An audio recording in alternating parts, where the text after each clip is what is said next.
should start because, and even if you finish earlier, it's perfectly fine. So you will have a little bit of time to rest if you have something else to do. So hello, everyone. Good afternoon.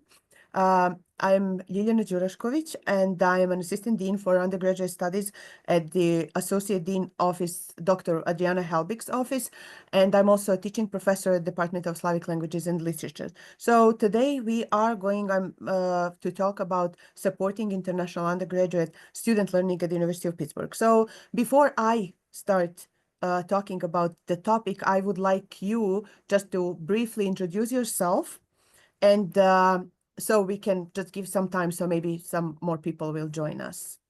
So I will start from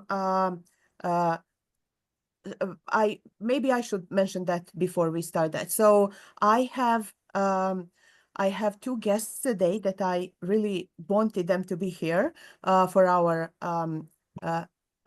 workshop, and it's Sarah Jones, the Associate Director of the Office of International Services at the University of Pittsburgh, and Dr. Natasha Garrett, the Director of the Office of International Services at La Roche University. I'm really very happy that Dr. Garrett joined us because it's also very good to hear another perspective from another university, how they support their international students. So I will start from Sarah Jones because she's actually first on my list. So Sarah, please introduce yourself and say something if you want to say now. If it's not, please feel free to interrupt whenever you want, jump in and say something about international learning. Okay, well, so my name is Sarah. I've been in the Office of International Services for 19 years or something. I've been here quite a long time. Our office deals with the immigration matters primarily for all of our international students and our scholars and postdocs and faculty and their families. So we have over 6,000 people that we are watching over, shepherding through their journeys here.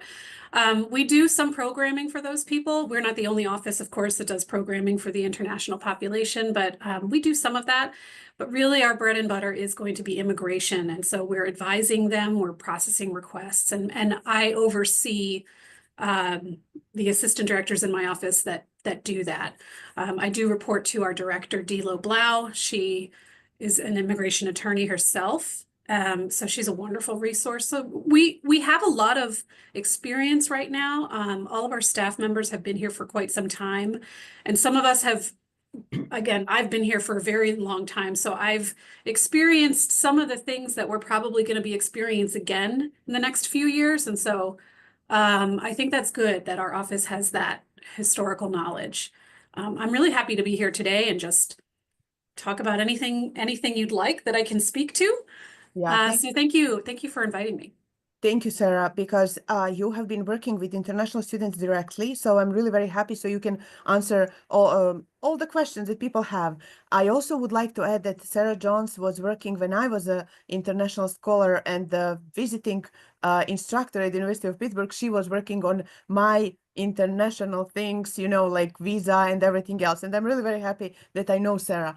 I would like to say that, it would be really good if we have more people talking about this because of the I as an assistant dean being in the office, and I think that Leanne and Erica can probably confirm that we have more and more international students coming. So if I compare the first year when I started as an assistant dean and this year when I have more international students coming with some difficulties and problems. So it would be really, and most of those problems are going to be some challenges that I'm going to mention today, and I gathered from them, nothing that I just was reading or something. I gathered from international students. So it would be really very good, especially for those faculty who work with big classrooms and a lot of international students. But that's okay. We already had one big meeting, so that's why maybe it's something. So Russell, you were the next on my list. Yeah, hi, I'm Russ Mayers. I work here in the Office of the Undergraduate Studies Dean's Office. I work with Adriana and Derek, and I started in this role in November. Before that, I've worked for many years, 20 years, in the Office of First Year Programs here in the Dietrich School. So thank you so much. You're welcome. Natasha? Hi, my name is Natasha Garrett. I'm Director of International Student Services at La Roche University. And I've also been at La Roche for, 22 years. So I think that institutional knowledge is very important when you're serving international students. We're a smaller school than Pitt, obviously, but 22% of our total student population is international. It's quite a diverse campus. We, of course, take care of immigration matters, being that we are a smaller school. I'm also involved, working closely with the admissions office, with the ESL office, with faculty, which, I think it's a good approach. I came to the US as an international student from Macedonia, a long time ago. So, I still have that, personal experience and memories of what worked and what didn't work at the time. So I'm really happy to join this conversation about, one of my favorite subjects. And also my son is applying to Pitt, so I hope I become a Pitt mom as well. Oh, okay. We'll see. Oh, that would be great. Yeah. He was Tom? thinking about, like, he's, Oh, yeah? he was thinking and thinking, and finally he's like, okay, I'm submitting an application. So Yeah, that's good. So I hope we can welcome Oliver to our school. That would be great. Yeah. So Tom? Thanks, Lena. And Natasha, if you want to preemptively sign him up for a Russian major or a Slavic oh my major, God, we're he loves international studies, all of that, Eastern European welcoming as studies. many as we can. I'm a Pitt I'm alumni as well, so I'd be, happy to see him join. So this counts as outreach K-12 technically if it was on my part. Right on. Hi everybody, and Lena, thank you. I'm Thomas Dine, a teaching assistant professor here in the Slavic department, where I also work as the Russian undergraduate major advisor. I don't have too many international students this semester across my classes, but in years past, I've had a large number of international students, especially when I taught over the summer. And in many cases, for some of my students, mine was the first English language American university set class they ever took. And it really highlighted to me that when we talk about and consider the needs of international students, we're really putting into relief the issues of equity and equity of access and issues of our assumptions that we bring to our classroom of what students know going in, whether it's how to write a friendly formatted email to your professor, or the idea that, well, you might put on your Canvas site a link to Prime because clearly American students might prefer to use Amazon to buy their textbooks rather than even explaining where the local store is. All of these sort of issues crop up in my experience with attempting to help and assist our international students. Of course, the opposite end of the spectrum is also true. In some cases, one of them in the past has felt that he could tell me that he paid someone to write his application essay for him to college, right? And I didn't see that as an issue, telling his professor that. So it is an interesting set of concerns, and I think it's important for us to talk about. Thank you.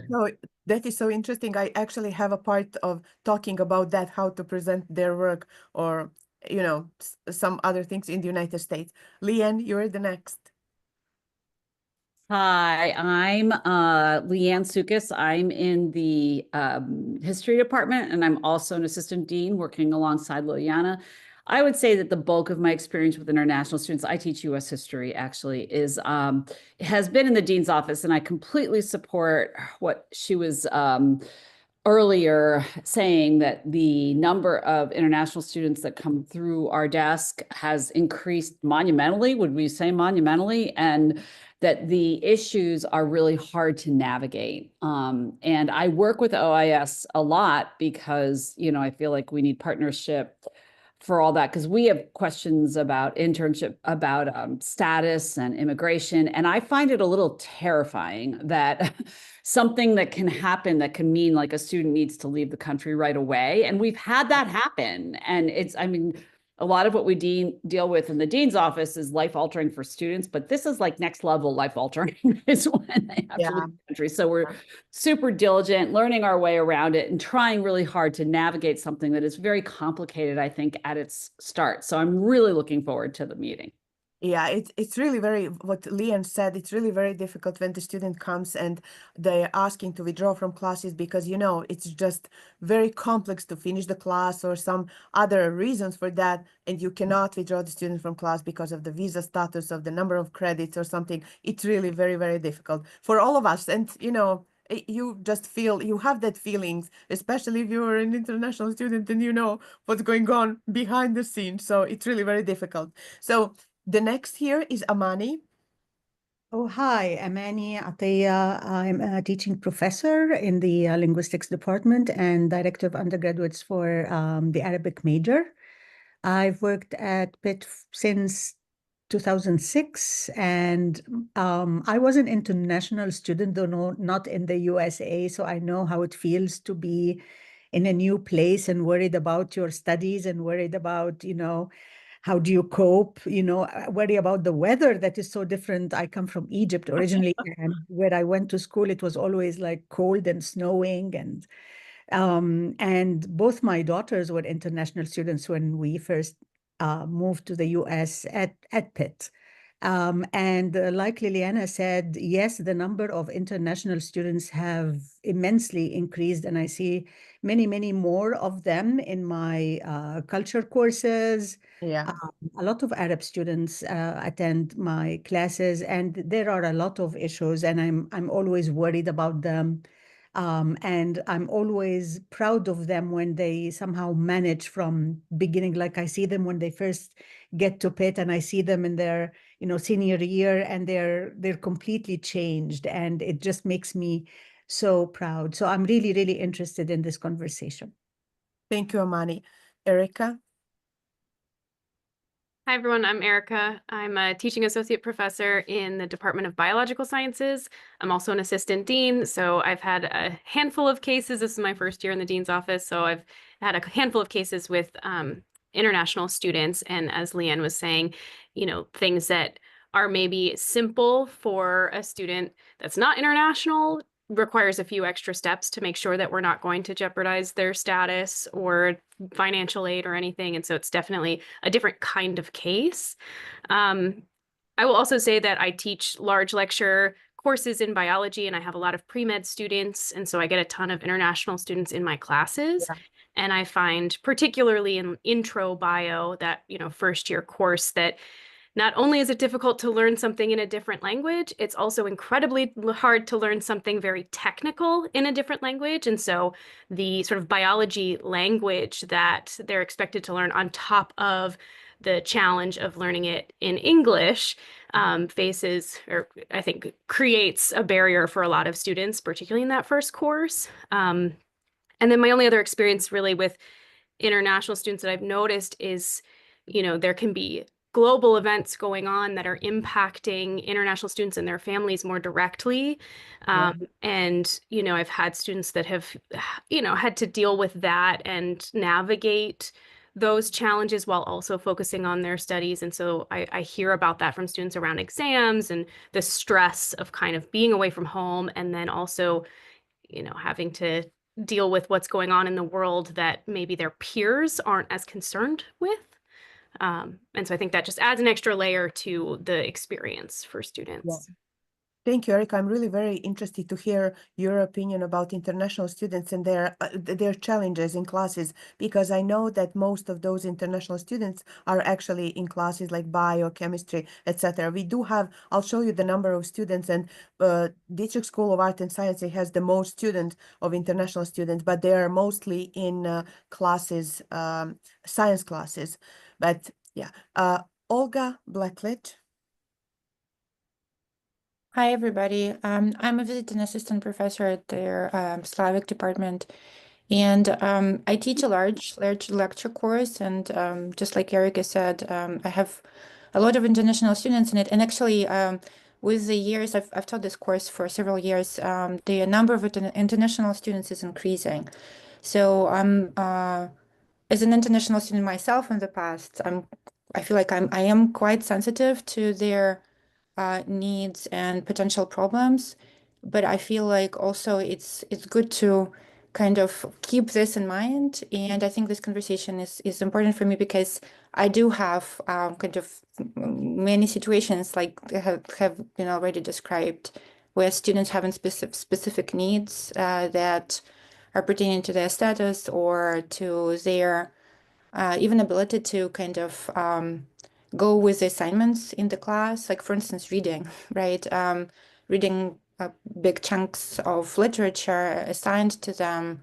And for instance, in some cases, I've encountered a situation when people read in their native language and then we have a discussion and there is a discrepancy in understanding and kind of, so all of those things I feel like important to just keep in mind and think about them. Yeah. Thank you, Olga. The next one is Noor Leader. Hey everyone, my name is Nur Lider and I teach Turkish along with Amani at the Linguistic Department's Less Commonly Taught Languages Center, and I have been teaching Turkish since 2008. In my language classes, I rarely get international students, but I also teach a GENET course called Turkish Culture and Society, and I do get, like Leanne pointed out, increasingly more number of international students in that class. I was also an international student at Pitt. I came to Pitt as a graduate student in the early 1990s, so I'm a little bit familiar with, the specific challenges these students face, both in school in regard to their education, also, outside and how they set up their lives outside or inside the campus. And I'm glad to take part in this workshop because I really want to see what the university administration offers in the way of meeting the particular challenges, helping these students, meet the particular challenges that they face. For example, in my culture class, last year or the year before, an international student wrote me this message: class participation accounts for 15% of the grade, and she was basically, I'm a shy person, but on top of that, I can't bring my language skills together to make a contribution in group discussions, or when you ask questions. She was like, I have a lot to say, but I cannot bring myself to speak in front of all these native speakers. And she would basically ask me if there would be additional assignments for her to compensate, for the missed class participation. In the same way, in written assignments, they may have a difficult time expressing themselves because some of them may have a difficult time making sense of the readings that are in English, but about Turkish culture, that's just another layer of difficulty for them. Thank you, Noor. Thank you so much. And Freda Cohen, thanks for joining us. Yes, apologies for being late. Of course, Don't yeah, worry, we're not late. from another meeting, right? Yeah, I know. Oh my. So in any event, happy to be here. This is, I think, a really important talk. I'm Freda Cohen. I'm the Director of Undergraduate Studies at Gender, Sexuality, and Women's Studies, and also an Assistant Dean. We, of course, like everybody else, have international students, and so it's always helpful to have some insight into the particular challenges that they face. And of course, upcoming, there may be additional challenges, that sort of thing. I think my primary concerns have always come, though, through the Assistant Dean's office, where, the concerns about their number of courses, their financial aid, other things is always inevitably linked to their visa. I just had a somewhat similar inquiry recently, right? So it's always a little unclear, what those particular issues are. So I'm excited for us to talk about that today. Thank you so much. I'm going to share the presentation, and please feel free to, feel free to interrupt and stop me whenever you see something that is interesting. I just would like to go, while I'm doing this, I would like to also tell you that, do you see the presentation? Okay, so I would like to tell you that I also teach, so as Noor said, she teaches languages, but in cultural class. So in my languages, I do have from time to time one or two international students, but most of the international students are coming to my Balkan culture class. And when I have that class, I do have 2 or 3 international students who are actually sleeping through the class. So I am trying to make them to listen to, I know that sometimes you're tired, of course, everyone is tired, but like from class to class. So I'm trying to talk to them and tell them, but it seems that it doesn't come to them that they need to be in class and participate in class. So, but anyway, let's talk about this. I also would like to tell you and mention that most of the challenges that I'm going to present to you today are actually collected from our international students, my talk to international students at the University of Pittsburgh. I did talk to them. Usually when they come to the meeting, I try to, of course, help them if they have a problem, but I always ask them how they feel. Is everything okay? You know, if there is anything that they would like to share with me. So every time when they share something to me, I kind of put a little bit of note. There is something like that. So it gave me a lot of materials to talk to you about, and I will present some of the challenges there here. I also need to add one more thing. I do understand our international students very much, because now, for example, when we talk, I also feel sometimes, even I'm not an international student anymore, sometimes you feel a little bit, if you need to speak, you speak with an accent, you need to kind of, I don't apologize that I speak with an accent, but sometimes I do use a phrase. So please, if you don't understand me, let me know. I'll try to say differently, because I do speak with an accent and English is not my native language. So I usually start my Balkan culture class with that, because, you know, most of the students, 99% of the students are native speaker of English. So I really would like them to know that I am there with them. I'm their professor, but I also would like them to know that sometimes something can come up a little bit differently than they wanted to hear something. So that's why I think this is a very important topic to talk about. So first, what I would like to say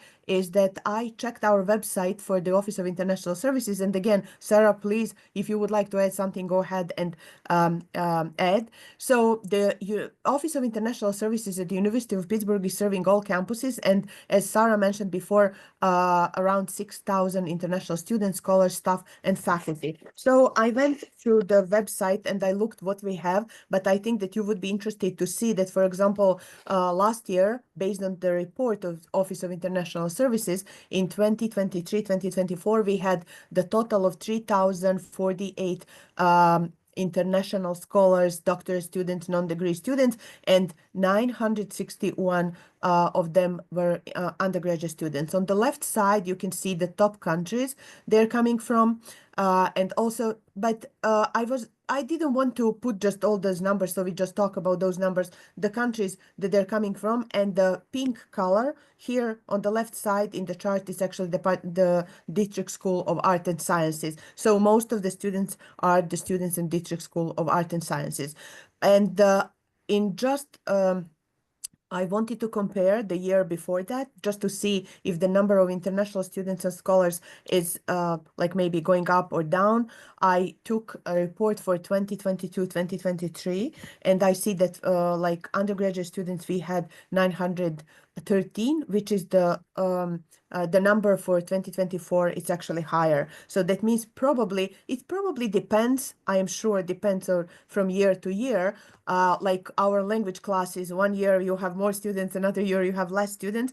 But I do believe that we have more and more international students at the University of Pittsburgh. And based on their experience, they really like University of Pittsburgh. So, and I think that our office also does a very good job. So they are very happy there. But there are some things that I would like to mention later. So when it comes to the resources, how the Pitt office support our students, I looked to that and I saw several of those websites that you are able to click. But I kind of circled new to Pitt because they're new to Pitt, outreach programs and resources there. I'll show you what is in there. And again, Sarah is here. She can always jump in and like explain a little bit more than I have maybe information, because she's working with them. So when it comes to New Pitt, so our students have the orientation that is done through Office of International Services. They also have some new student resources, how to get around, and they also have the services student immigration process overview. So they also get all the information they need about their visa, and they know if they can drop the class or something like that. So they have all the information when it comes to those, I would say, administrative things. So when it comes to the outreach, there are some possibilities like Experience America, but that is not, if I'm not wrong, Sarah, that is not for undergraduate students. It's mostly for graduate students and the people who come with families, right? So they can, Yes, yeah. that's So they come, correct. Yeah. yeah. So they can see what they can find here, how they can experience America in general. Then also our students, international students, they have International Student Emergency Fund. I didn't know about that, but I was really very happy to see that they have that. So if they need help, they can get help. There are also symposium events, and there are some different stuff about Year of at the University of Pittsburgh, which again include some different events at the University of Pittsburgh. From the resources, I would like to say that also they can do the taxes, which is really very important for international students. As an international student, when I came to the United States, I didn't know that I needed to file taxes at the end, I mean, actually at the beginning of the year. So they have many different administrative resources. But what I found here for our international students, I found that there is a class, 1 credit class, it's global leadership course for international students, and there is also cross-cultural training. So when it comes to faculty development, we are all able to get the certificate, global competence certificate program, and learn more about international students, about working with international students, etc. But I actually have a question now for Sarah here, because I was not so sure who needs to take the global leadership course, 1 credit. Is it for all students? Do they need to take it or not? Can they choose just not to take the course? And what is this cross-cultural training? Who gets to be trained cross-culturally? Yeah, so the Global Leadership course is open to, it is designed for first year international undergraduate students. And so part of the challenge is making them aware of this offering. But it is designed for, we also recruit US students because we want to be able to have some nice discussions in the classroom. We're actually adding a course that talks a little bit more about culture in the United States. It's not so much a global leadership course, but just being an international student in the United States and at Pitt. And that's going to be just for international students. So we're developing that as well.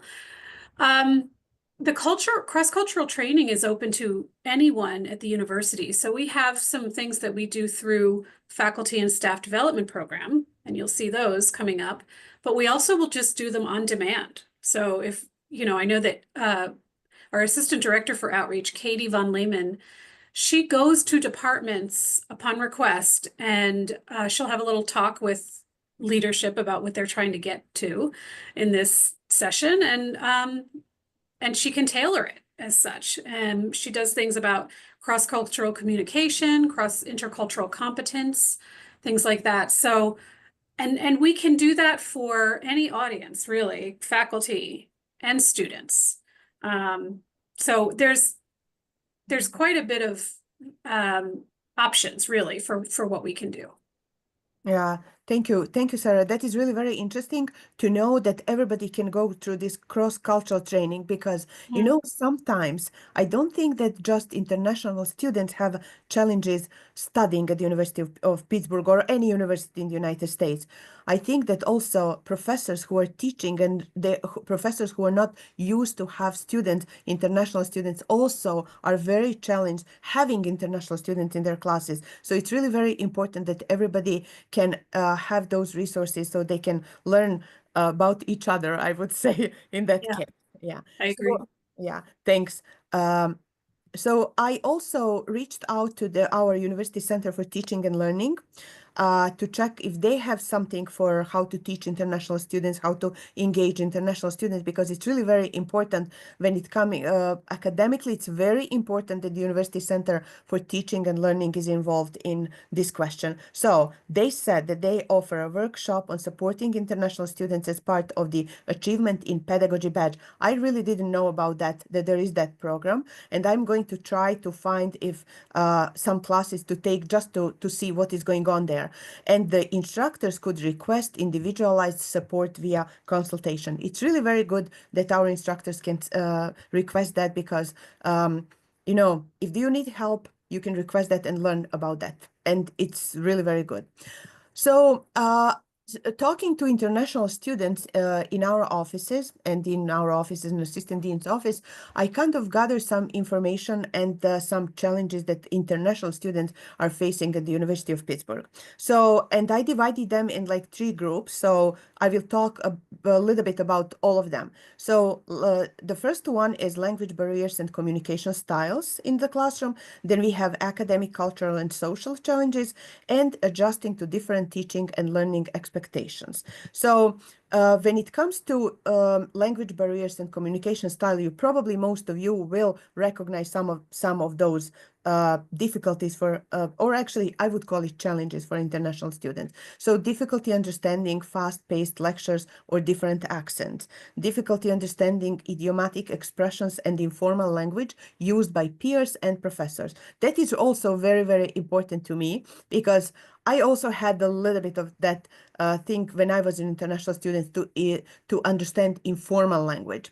Then anxiety about speaking in class due to accent or fear of making mistakes, challenges in group discussions where fast exchanges might be overwhelming. Then again, hesitation in seeking help from professors due to language limitations, difficulties with reading comprehension, for example, like Olga mentioned before, dense academic texts, difficulties with writing expectations, for example, argumentative essays or research papers, and differences in structuring ideas compared to their native language writing norms. So those are kind of challenges that I got from students, international students at the University of Pittsburgh, something that they are experiencing here. Then when it comes to academic, cultural, and social challenges, we have like different grading systems. That is one of the things that as an assistant dean, I experienced, and I will tell you a little bit more about that later. And academic integrity policies, then class participation, managing a potentially heavier workload and different expectations for assignments. Then cultural differences in classroom interactions, for example, addressing professors formally or informally. Classroom etiquette, pair or group work, and discussion participation. And of course, as you all mentioned before, feelings of isolation or homesickness, especially if they're far from family support, difficulty in making friends due to language barriers or cultural differences, balancing academic responsibilities with adapting to a new social environment. And when it comes to adjusting to different teaching and learning expectations, many international students come from educational systems that emphasize memorization rather than discussion-based learning. Expectations for independent research and self-directed learning may be unfamiliar to them. And I would like to tell you that I am coming from, for example, from educational systems that emphasize memorization. So I am always very not anymore surprised, but when I say to students, because language is something that you need kind of to memorize, and I say, let's just memorize something, the dialogue or something, they say, we can't memorize it, or when they say, so I'm always very surprised that I have that resistance when it comes to memorization. But again, that is just a different educational system. Then some cultures emphasize respectful silence rather than active engagement in discussions. Students may need encouragement to express their ideas and ask questions. Understanding the importance of office hours and advocating for themselves academically. I would like, before I go to those challenges, I'm going to share something with you, which is actually something that I received from several students. I'm just going to find it from several international students. I just need to see where I put that. Just a second. I will stop sharing for a second and open the document from students. Yeah, here it is. So I would like to show you what some of the international students that I had as an assistant dean, I asked them I talked to them about that, and they said, we will send you a document so you can actually see all of our concerns, or not concerns in general, challenges. So do you see the new document? when it says one of the most significant issues is the difficulty in forming close friendship. Do you see the document so you can read it? So this is from the international students that are at the University of Pittsburgh. So they say one of the most significant issues, difficulty in forming close friendship with local students. While domestic students may be friendly and polite, and they are friendly and polite, then they often hesitate to build deeper connections, either due to perceived cultural differences or a lack of understanding of the international students' interest. As a result, many international students tend to form tight-knit groups with peers from their home countries, which is really correct. And at that moment, I was thinking that also doesn't help to their English proficiency, because if they're always with their peers from their home country, then they don't practice English, which again, it's not so good for them. So which limits their opportunities to connect with others and fully integrate into the broader campus community. Moreover, there is a lack of activities designed specifically to encourage meaningful interactions between international and domestic students, making it harder for these connections to form naturally. Those that I put a little bit of yellow thing are the three of the most important, I think, now, but I will also show you the rest, what they sent to me. Then language barriers, we already talked about that. And they said significant difficulties. Even students who achieve high scores on English proficiency tests often struggle to keep up with the fact base of lectures and discussions. So that is actually something that I always mention to students. Even if you pass the test, it doesn't mean that you speak the language. So I think that all my international peers here, international students, would agree with me. The test doesn't mean that you speak the language. And my experience as an international student was like that. You pass the test, you come, you have no idea what they're talking about in their class. And it was really very, very difficult. So that is another thing that the international students at the University of Pittsburgh mentioned. Then also they mentioned one more thing, which is, again, as an assistant dean, I'm able to see that more and more mental health challenges in our but something that was very interesting to me was this. You can also see that they like compounded by cultural differences and stress and everything, which is very understandable. But I was very surprised that they said, for example, it's here actually. Counseling services often lack diversity, and even when there is racial diversity among counselors, it doesn't always translate into effective support for international students. For example, a Chinese American counselor who primarily speaks English and has limited proficiency in Chinese may not fully understand or relate to the unique experiences of Chinese international students. I honestly don't know how much we can support that. So that's why I'm asking. Here is Sarah, here is Leah and Freda, Erica as assistant deans. Then we have also Natasha from La Roche University.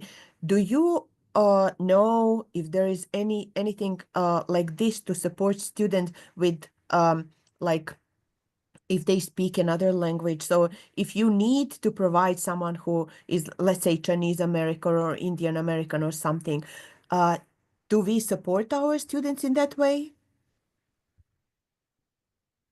I don't know. I don't believe Yeah, so, but I don't know for sure. I would hate to speak out of turn, but I can't, I mean, of course, we're not going to be able to cover all of our bases yes, in that of regard. course. Okay. But I don't even know if they still have someone who speaks Mandarin, for example, over in the Yeah, counseling center. I'm exactly. just not sure. Yeah, and they pointed out as a result, many students struggle to access the help they need to cope with stress and emotional difficulties. I am really very sorry if that is the reason, but if that is happening like that, if our students have a problem to cope with stress and emotional difficulties just because of this, those are So the in three. at La Roche, if I can just jump in, Of course. our counseling services, the director of counseling services, very much in tune with, you know, the large international population that we have. So he has worked really hard on just getting people to come to talk to him. You know, Yeah, because for a lot of cultures, you know, mental health is a stigma. You don't talk about your feelings. You yes, know. So yes, he has worked on increasing just, you know, the number of international students that come to talk to him. yeah. And then he uses, you know, Google Translate very liberally. I think, and we've talked about it, you know, we do say language barrier, but often language is not the primary barrier. You know, there's other, you know, language is rarely a real barrier, actually. Yeah, it is. You know what I mean? A lot of things is maybe how cultural hangups or how we think about things. You know, so he's been trying really hard just to, you know, widen the net kind of the services that he offers. And language seems to be secondary, honestly. Yeah, I totally agree with you on that. Language barriers is the most important difficulty for the international students. Even now, after 22 years living in the United States, and you know, I can say that I can understand. I'm not gonna go like 100%, maybe 97 or 98% of everything that is said. If I go to somewhere and somebody says, excuse me, what did you mean? Or what did you say? I immediately, the first thoughts are, oh, they did not understand me. And you know, the language that comes after that, it's not the same as it's supposed to be. I immediately feel, I would just say that for myself, I immediately feel they don't understand me. And you know, the language just goes down. And I don't even know what to say after that. So I do understand that probably the same thing is for our students who are coming from many different cultures and traditions. So Yeah, I something, say something, Liliana. yes, I think, like in my experience with students, especially Saudi Arabian students, women, yeah, three things. First, convince them to reach out when they need help. Like you yeah, said, the stigma, like I yes, don't want to see a counselor, I'm okay. Secondly, I heard from a lot of students that scheduling is always a problem. Like they give them appointments that are like a month away or something, and you never know who you're going to see, like the first available. And I think the most important one was the lack of cultural empathy with the students. So if you have a Saudi woman who is here alone and is an undergraduate student and she goes to see a counsel and expresses her homesickness and loneliness and so on, the council might suggest dating, for instance, like haven't you met any interesting young people? You know, you can go out, have fun, you know, and this is something that is not culturally appropriate for a Saudi student. So that was always an issue with the students that I had experience with. yeah, the Mani, I'm same. glad you brought up the Saudi Arabian women. Like even in the classroom, we do work projects, you know, like group projects, right? And these Saudi Arabian women are put in a group with, you know, other students. This is the first time they've actually been in a classroom. There's both men and women together. So Yeah, it's a yeah, very uncomfortable, you know, to go from, you know, all girls school and now they have to collaborate, you know, with, and it's, you know, it's really goes against how they were educated and brought up. And of course, you know, from an American standpoint, like you want that collaboration, you want the group work. So we have to do a lot of education on that. You know, don't expect the same kind of level of, you know, the academic traditions are very different. yeah. I am very happy we are talking about this because what you two had about Saudi Arabian women, it's really very true because when I have female students that are coming to ask for help or something, I hear the same what you just said here. And I was checking other universities and their international offices website, and I was looking at what other universities are doing to help. They have classes how to teach international students because it's not just a challenge for international students to be here and study, you know, and they're young. They come undergraduate students, they come like 17, 18 years old. They have no clue what is happening. I did not come so young. I was a little bit even older than other international students, like graduate students, and I had no clue what was happening. I had something that was completely a culture shock when I came here. I cannot even imagine when you come like 17 or 18-year old alone. I really cannot. And I always say when I'm in my office, when I have an international student coming to my office, I always say, please come. If you need to talk, come and talk, because I know that they first you start from language, then you start. I always ask them, and I have many of the students coming back to me, to my assistant dean's hours, talking, you know, about some problem, trying to resolve some things, asking questions, etc. Because I do really understand how is that going. It just goes back to those days when you don't know anything what is happening. But I was also very, very surprised when I got this from students, and I got this one, discrimination and microaggressions. I was really very surprised when I saw that. I was just thinking that something like that is not going to show up. But they, most of the time, they say that is like, you can read that because it's on the screen. And this is from them. I received an email. This is in the email I received from them. So they say that some students report experiencing discrimination from campus staff. So it's not good that there is there, but I'm really very happy that they didn't say that in class. So, and they said particularly in dining facilities. When one of the students who talked to me in the assistant deans for the assistant deans hours also said that when they go with a friend to eat something, if they don't know, if they talk a little bit in Chinese, because the student was from China, she said if they start speaking Chinese, trying to see what they're going to buy, usually they get speak English, you're in America. That is what the student mentioned. And after that, when I received this, I was like, wow, it is happening. So you can see that. And after this, you can see that some of the difficulties, they actually are connected mostly for administrative thing, the uncertainty around visa and future employment opportunities. So that is something that probably is for Office of International Services. Then financial hardship also, but we do have that emergency fund at the University of Pittsburgh. I don't know how they're supposed to use it, but they also are talking a little bit about that higher expenses for housing, etc., because they're international students. And food, also another very surprising thing that I didn't know about is food accessibility. That is the issue. They said that they have struggles to adjust to unfamiliar American food, and they don't have so many choices about their food. That is something that I would say I do understand that, but also you live in America, you're in another country, so you probably should adjust also a little bit to food, try to explore and see something like that. So maybe I have been maybe strict about that, but I think that also students should experience America, not just expect that their home country would be here on campus or something like that. So I also think that they should also enjoy that they're in another country, another culture, etc. I would like to see if there is anyone who would like to comment on any of those things. Maybe you can say something about your experience. If it's not, then I'll just continue with the presentation. Liliana, I have a question. You mentioned of some guidelines for instructors, for faculty on how to interact with the international students. Do we have those available at the University of Pittsburgh? No, actually, I was not able to find it at the University of Pittsburgh. I saw that at other universities. I will just share for a second my presentation. So I saw it at other universities. Just a second, my presentations are here.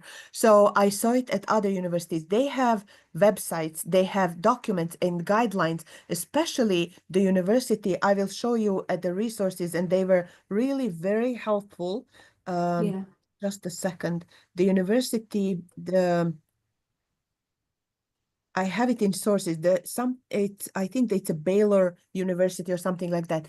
They have an amazing page for international students. They have everything, all the resources and everything. And I don't know what is happening with our university if we have all the resources. I'm not sure, for example, that our students now can get all the English classes, for example, because we do know that our English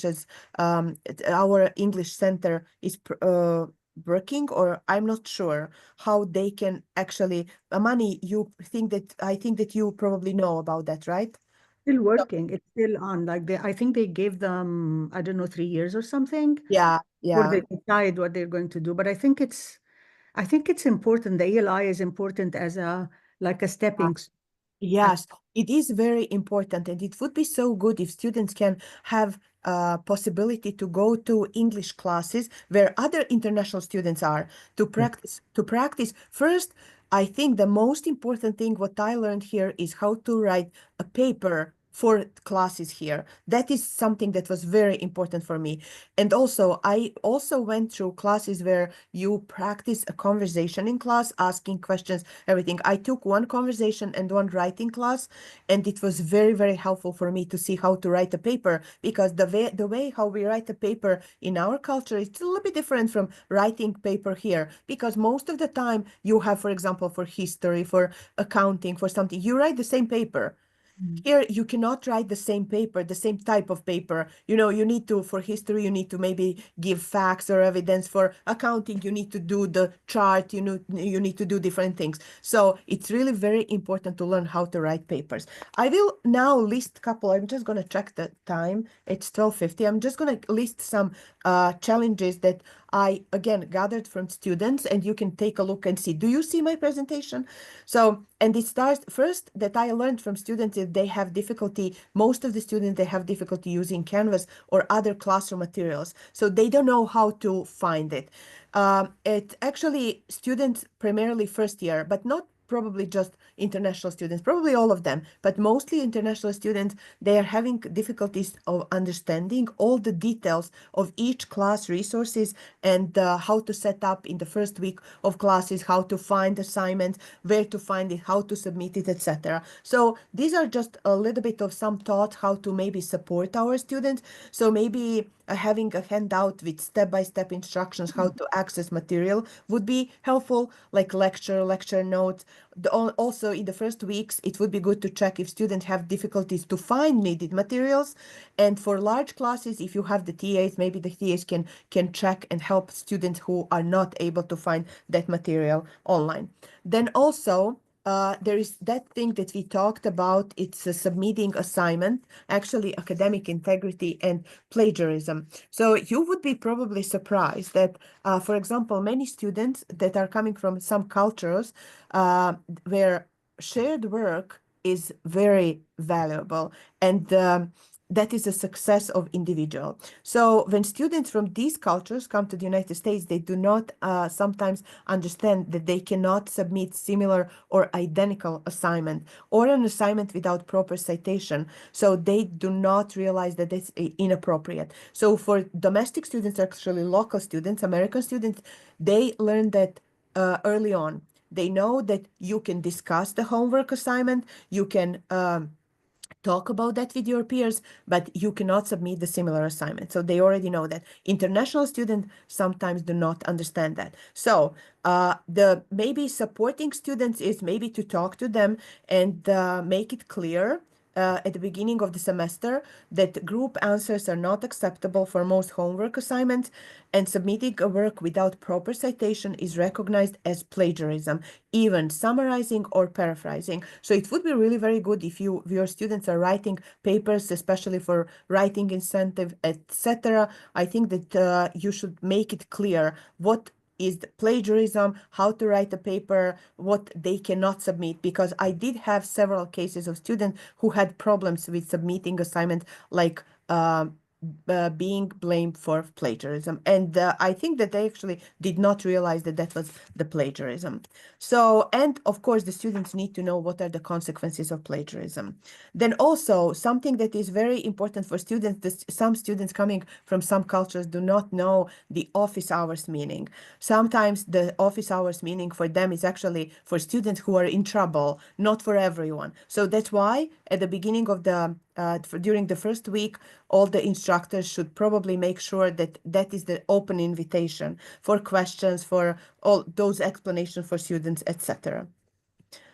Also, we were talking about difficulty understanding fast-paced lectures. So that is a very specific problem for all of us. Whoever of us was talking, we were always mentioning how difficult it is to understand the fast-paced lecture. And I think that Erica also mentioned not just that is talk, those technical issues, right, Erica? Technical things about the class when international students are there. So They don't understand, and I just think that sometimes I think that even when they smiles and nod at you, there is a possibility they don't understand some of all of your lecture, because and in some cultures it's not polite to ask questions. And I know that in my culture also, when I was a student, our professors did not appreciate so much questions during the lecture. Maybe at the end of the class, one or two, but during the lecture, no. So, and I found this example, which is really very interesting to me, because honestly, I didn't know what this means. So, idioms and slangs cause confusion. So, for example, if the professor says, give me the ballpark figure. So, in some cultures, there is no baseball, right? So, they don't know that. And I didn't know that. So sometimes when they use some idioms and slangs, it's really very difficult for students to understand. So it would be the best if we can provide information orally in writing or PowerPoint presentation so they can see it, because understanding comes is better when it comes from writing.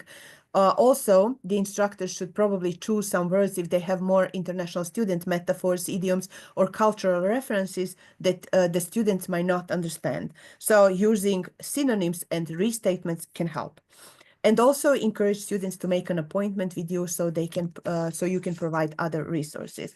Then you already mentioned, all of you, that international students sometimes do not participate in class, and we have a specific case would be probably what Amani was talking about, students coming from Saudi Arabia, or especially female students, when they are in their culture, are not supposed to talk too much, right, Amani?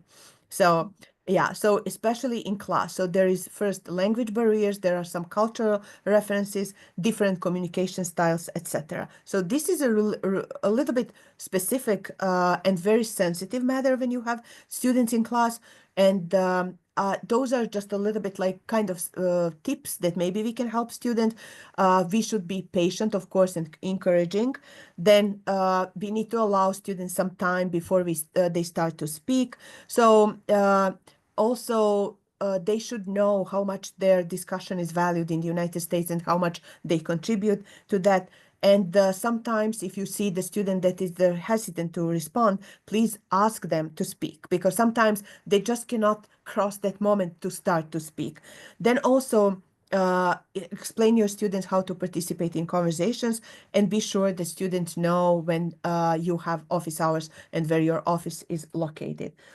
We have 3 more minutes to finish this, but I will just go a little bit through those slides so you can take a look at those challenges. But I don't want to speak so fast, because I did experience once on campus at the University of Pittsburgh, when I was talking a little bit faster, the person who was sitting there said to me, please do not speak fast, because I don't understand you when you speak fast. So yeah, that's why I don't want to speak so fast, but please, here are the slides. So students are having difficulties how to participate in pair and group work. We already talked about that. They don't know how to do it, so the professor actually should encourage them and try to start at the beginning of the semester, even with that, how to introduce each other and make that in pairs. It will help the students to speak. It's not an easy thing when you're an international student to start speaking to someone who is a native speaker of English. I need to tell you, there is a barrier here, not just language barrier. There is a barrier here. You cannot just, somehow you can't start talking with someone who is a native language speaker. And also, when you speak to someone who is a native language speaker, you feel oh, how bad is my English, or something like that, so it's just a little bit, you need that moment just to cross that barrier, and that's it, nothing else. And international students, one of the problems that I also noticed, an assistant dean, international students may not be aware of their poor performance or poor GPA in classes, because the scale in some other countries is a little bit different than in the United States. So you can see, I was just looking at some of those scales. For example, I noticed that in India, if the student is doing something like 50 and 69% or points, they can earn B. So just a second. Okay, so they can earn B or C. So sometimes they're not aware of different scale in grading. So it would be really very important to show the grading scale in your syllabus and actually explain to students when the performance is good, when the performance is different. And something that I think is really very important for all of us is the difficulty to be understood. That is not just the problem that the international students do not understand what professors are saying fast-paced. It is a problem also that when some of the international students are talking with a heavy accent, also having problems to be understood. So that is another very, very sensitive issue when it comes to international students' undergraduate learning. Also, international students and their different cultural behavior in their classrooms. So sometimes international students come with different cultural behavior, and so they don't also understand that some of the things are not appropriate for the classroom. So in that case, the professor needs to the professor and the teacher, whoever is in the class, it's very important not to single out the student in class, cause him or her to be embarrassed. Also, it's very important to explain something, how to behave in the American classroom to all the students. But again, I think that we can actually send our students, if we don't want to do that, we can send them to Office of International Services or the Teaching and Learning Office for advice, so they can actually explain some of those things. So I will just quickly finish with this. So for future support, Sarah is here, Natasha is here. You can please feel free to speak about this. But I think that the most important thing is get to know your students, try to make a time to listen to them and their needs, to see actually what is preventing them to perform well in their classes. Make class expectations clear. That is the most important thing. The first of a week of classes, it's very important to make your expectations in class clear. And what I would like to see in our at our university, I really would like to see a little bit more English language support to international students, and also academic success courses, how to be successful in the American classroom. And something that I think in my conversation with Natasha one day, I think that we talked about emphasis on writing, and now I'm taking into consideration Olga's suggestion in reading and writing for international students. So that is everything that I wanted to say about this topic. If there is any questions or comment, please feel free to comment. And thank you. Thank you, Ljiljana. This is very interesting, all very interesting, and food for thought. Thank you, Amani. I really think that this is a very important question, because we have, as Erica mentioned before, she has so many international students in class, and you have many of them, and you never know about their problems, because some of them don't talk, some of them cannot talk, so it's really very important for professor to know their students and see what the problem is if they're not performing so well. So that is also our job. Leanne and Freda probably will agree. They come to our office and they talk to us, and we see some problems. But just a little number of international students are coming to our office, so they just need to know more about this. But the Office of International Services probably needs a little bit to help us a little bit more, maybe to have a class or something, how to teach, or a module. It doesn't need to be a class. A module, something that everybody can open, so you can see how to teach international students, or multicultural classroom, actually. So that would be, I think, very helpful for all of us. Thank you, Ljiljana, for having me. One observation, and I gotta Yes. go. Yes. I'm glad you mentioned microaggressions, because what I hear from students, and also from my personal experience, sometimes students that are fluent and understand and do well also get sort of punished. If I had $1 for every time somebody told me like, oh, your English is so good. And even as a grown-up, I'm like, yeah, I have a PhD. I've worked here for 30 years. Like, why wouldn't my English be good? There's a lot, like, even as a student, I always tried not to answer questions so as not to appear that I know a lot. Like, I had a teacher in undergrad, she would say like, oh, don't let the foreign student answer all of your questions. So I wouldn't answer questions because I didn't want to be singled out. So that's like another side of, working with an international population. Yeah. Like, don't be condescending if people are actually doing well. And I know they're all good intentions, but you know, I was very self-aware of, you know, being singled out. So Yeah, I I was do. like Yeah. not, you know, I would kind of dumb myself down a little bit. Yeah, I do understand you very well. Not just being as an international student, I understand you also now with all those some things. I don't want to be singled out. And I need to tell you that preparing for this workshop, I was also a little bit nervous. Not that I cannot respond to question or something. I was really very nervous about how I'm going to say it. And, you know, do I use all those articles correctly? Do I make the structure correctly? As a linguist, it's always a question, is it correct or not? So it's always a question. It makes you a little bit nervous. You know, I really said that several times to my colleagues and to my friends. I really would like to speak English with with no accent. So even when they say, "Oh, it's a beautiful accent," I say I would rather speak English with no accent. So yeah. So yeah, Thank you all. thank you. Thank you so much for coming. And I know that we have another meeting that has already started. So it started at 1 o'clock, so we need to join another meeting. Thank you, Natasha. Thank you, Sarah. Thank you all for coming. I'll see you at our next meeting. Thank you, Okay, bye, Ljiljana. everyone.